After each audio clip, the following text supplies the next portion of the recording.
Okay guys, so in this video let's learn how to use caching inside a Node.js Express application to improve the response time of our application by up to 1000 times. And in turn we'll be making our application super fast. And for the purpose of this tutorial we'll be using the SpaceX API to get the list of rockets used by them. But firstly you should know when to use caching. The simple answer is that you should cache data which is not frequently changing. So in this tutorial we'll be getting a list of rockets from the SpaceX API. And the information about the rockets do not change frequently, so we can use caching here. Therefore, instead of hitting the API again and again for every request that is coming from the client side to our server, we can cache data that is coming from the SpaceX API of the previous request, and we can use that cache data to send a response back to the new request. So firstly, the basic requirement of this application is that you need to have Redis installed on your local machine, because Redis is a super fast in-memory database, and that's what we are going to use for caching purposes. So now to install Redis on macOS, what you can do, you can install this package manager that is called Homebrew, and the installation is pretty simple. You can simply copy this command from here and you can paste it inside your terminal, and then the Homebrew would be installed. And now after the Homebrew is installed, what you can do, you can simply do brew install Redis like this. And I'm not going to do this because Redis is already installed on my system.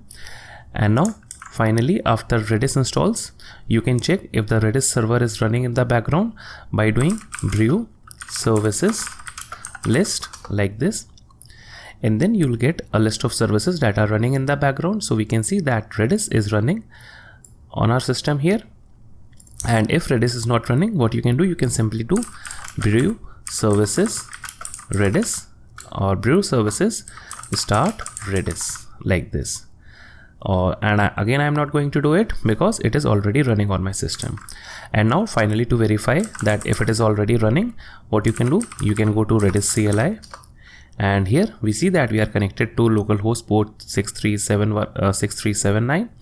And what we can do here, we can simply do ping here, that is a message here, and then we are getting a response back from the server, that is Pong. So it means that Redis is successfully installed on our system here. And now firstly let's see the API which we are going to use. So we are going to use this SpaceX API, and I'll provide this link in the description below where you can go and see what this API looks like. And here we are going to only use this rockets API, that is to get a list of all the rockets that SpaceX uses. And this is the endpoint we are talking about. And then we'll be also looking at that how to get a single rocket from their API, that is using this route here. So now let's go to this terminal here, and here I've created this new empty directory that is called caching node.js, and if we list all the files inside it, it is a pretty empty directory.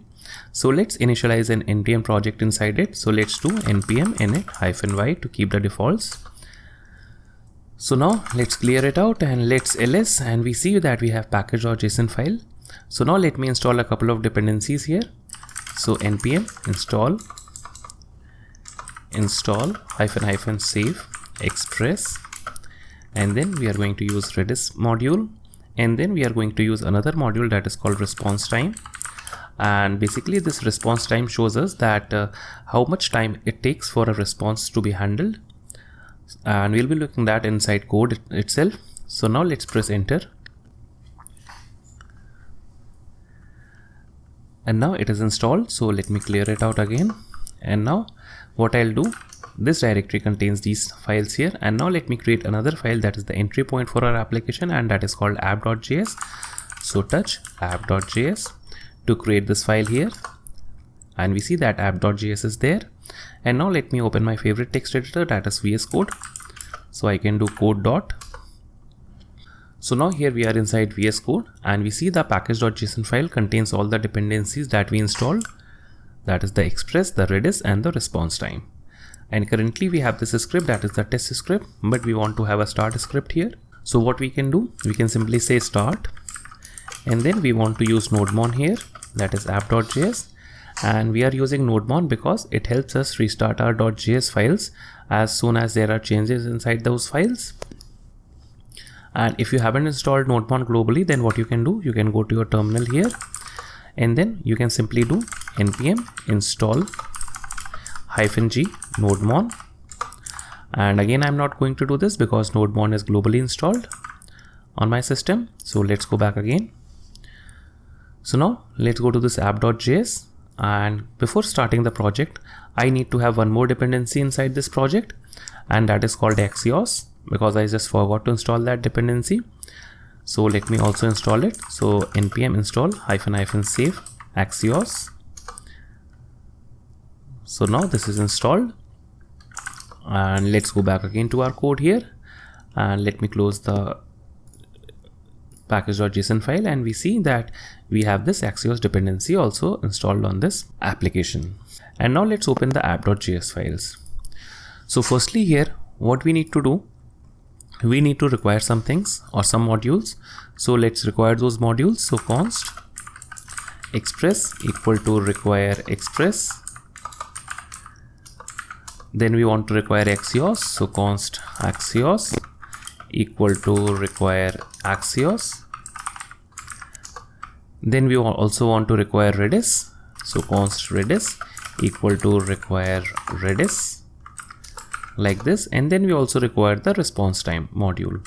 So const response, not response, but response time equal to require response time, like this.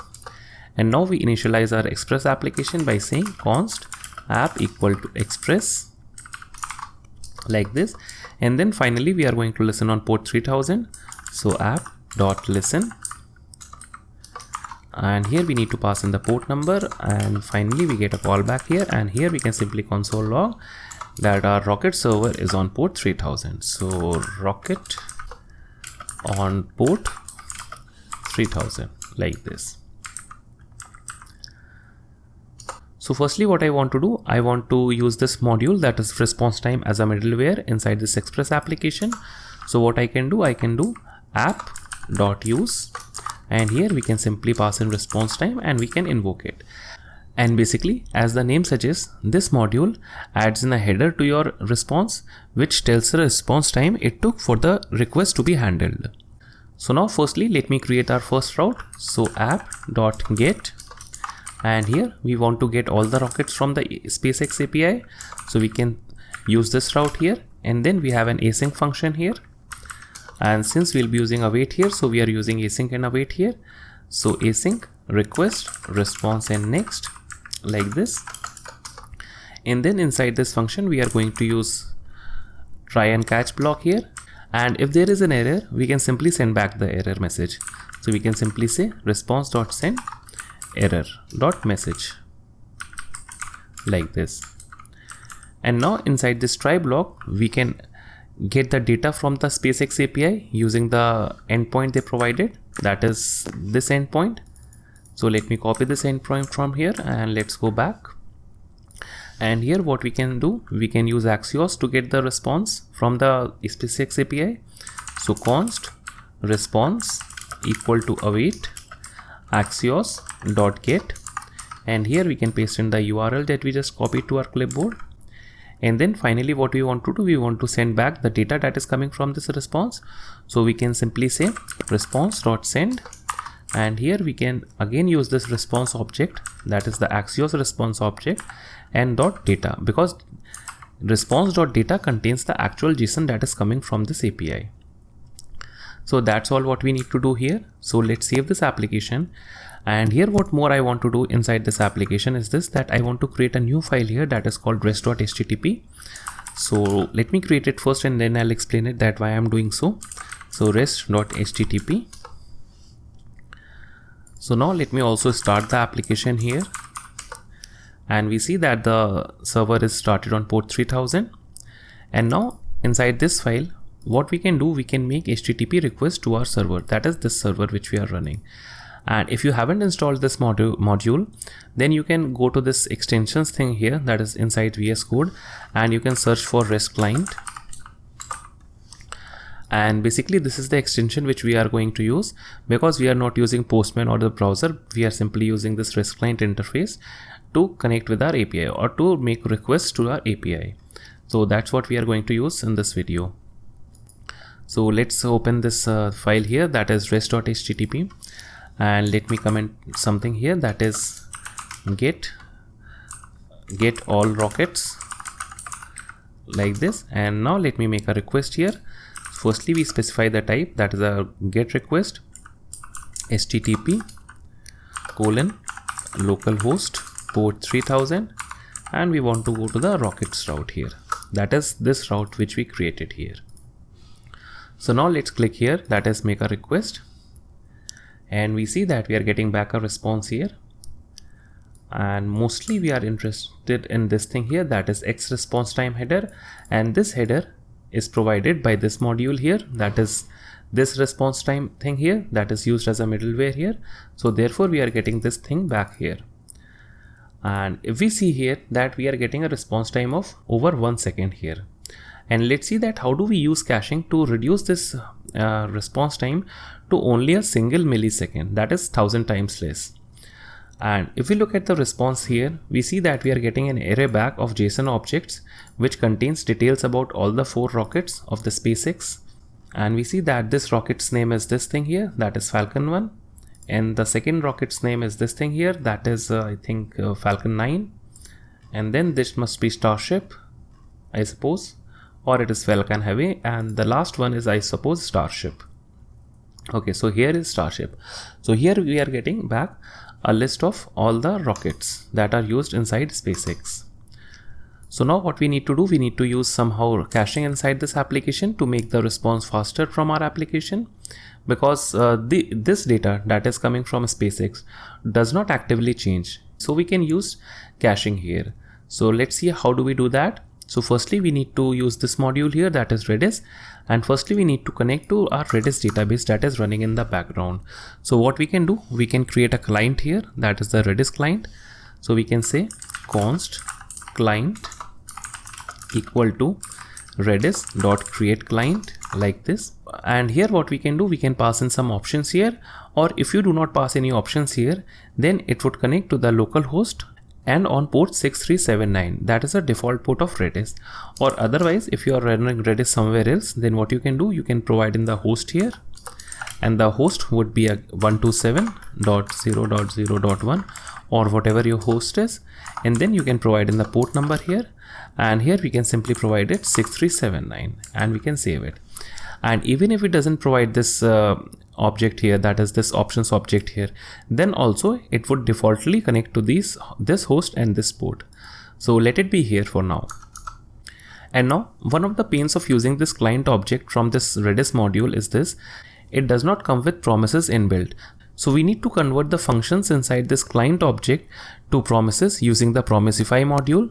So what we can do, we can use object destructuring to grab the Promisify module from utility package inside that is built inside Node.js. So const Promisify equal to require util, and this thing we do not have to install by npm, it is built inside Node.js, so we can do it directly. And since we are going to use 2 functions from the client object here, that is the get and set, so what we can do, we can simply create our own functions, that is get async and set async. So const get async Promisify, and here we can simply pass in this function, that is client.get, and then we need to bind it to client so that this function is bound to client. And then the similar thing which we are going to do is this, that we are going to create another method, that is get async. And this thing is nothing, we are simply converting this function, that is client.get, to a promise, because this client.get has inbuilt callbacks and we are converting it into a promise by using this module here, that is Promisify client.get.bind client. And similarly what we can do here, we can simply say Promisify client.set.bind client like this. So now let's save this. So now we see that if some clients come to our localhost /rockets, then each and every time we are hitting this API endpoint, that is the SpaceX API endpoint. But we do not want to do that always. Firstly, we can check inside the cache that if the data from this API exists, and if it exists, then we can send back that data. Otherwise, we can call this API to get fresh data. So firstly, what we can do, after getting the response from this API, we can save that response inside our Redis memory. So what we can do before sending back the response, we can simply use this function here, that is setAsync, to set key value pairs inside our database. So we can say const result, or let's say save result equal to await, and here we can use this function here, that is setAsync, and here we can pass in some key value pairs, and the key would be rockets, since this key would be storing the value of all the rockets JSON data, and here the value would be simply json.stringify response.data, because Redis can contain key value pairs of a string, so therefore we are converting the JSON data into a string. And thirdly, what we can pass here, we can pass in an expiration time of this data, so we can pass in ex, and then finally if you pass ex here, then you need to pass here the fourth argument in seconds in which you want this data to expire from Redis. So let's say that we want to cache this data for 5 seconds, so we are passing 5 here. And then finally what we can do, we can simply console log that key value pair has been saved. So console.log new key val or new data has been saved, so new data cached like this. And we can also log the save result here, that is save result. And then finally we can send back the response data. So let's save this. Though we are saving the data inside our cache, we are not checking that cache for that data, we are directly hitting this API endpoint again and again. So firstly what we can do, we can check for that save data or for that cache here. So let's call this variable reply, so const reply, that is coming from Redis. And here we can simply use this await keyword here, and then we can use this function, that is getAsync, that is this function here, that is client.get. And here what do we want to get? We want to get this rockets key here. That is what values is stored inside this rockets key. So now what we need to do, we need to firstly check this for this reply, that is if it is not equal to null. So if reply, that is if there is something inside reply, then we can simply say console.log using cached data.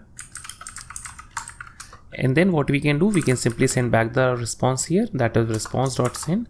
And here we need to parse JSON from this string value. So JSON.parse, and what we need to pass here, we need to pass in here reply, because this reply contains the actual value that is contained inside this rockets key. And finally we want to return from this block of code. Otherwise, if you don't use a return here, then this would again be executed and it would result in an error. So now let's save this and let's go to this thing here. So now let's make a request here, and we see that we are getting this thing here, that ex is not defined.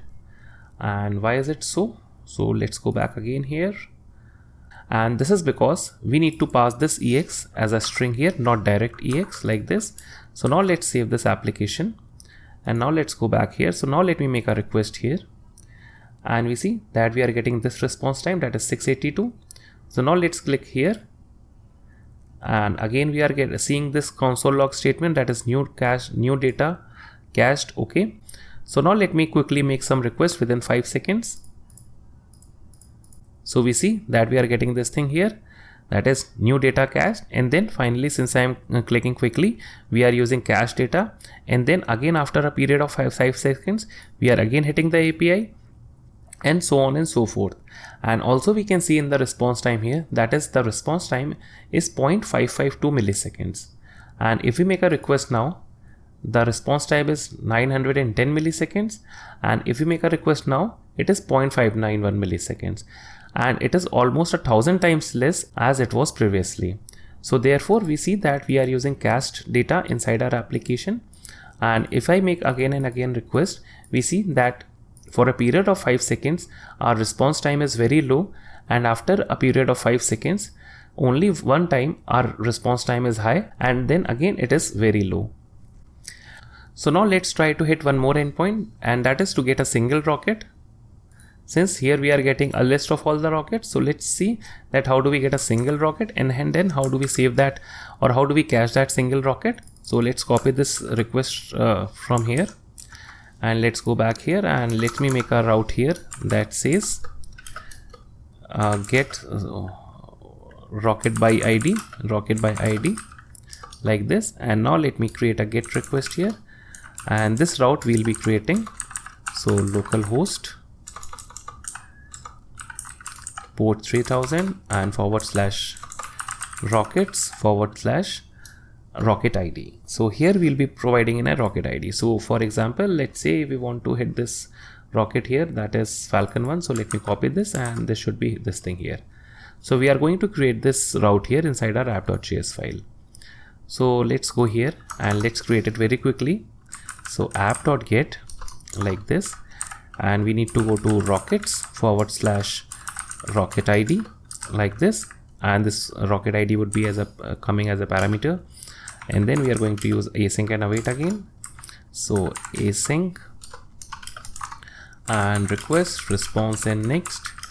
And then finally we need to do something, that is to send back the response. And to send back the response, we are simply going to copy this try catch block from here, that is from this rockets route here, because it would be pretty similar.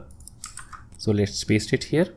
Firstly, we need to change this Axios route here, that is this time we are getting a rocket by a rocket ID. So instead of using this, we can use in a template string here to pass in a rocket ID here to this route.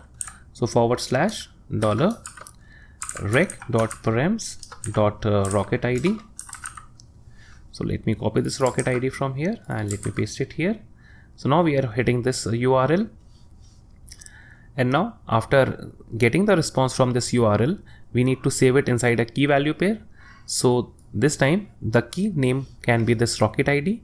So we can pass in here request.params.rocket ID, rocket ID like this.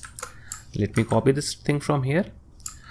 Or we are using this request.params.rocket ID each and everywhere.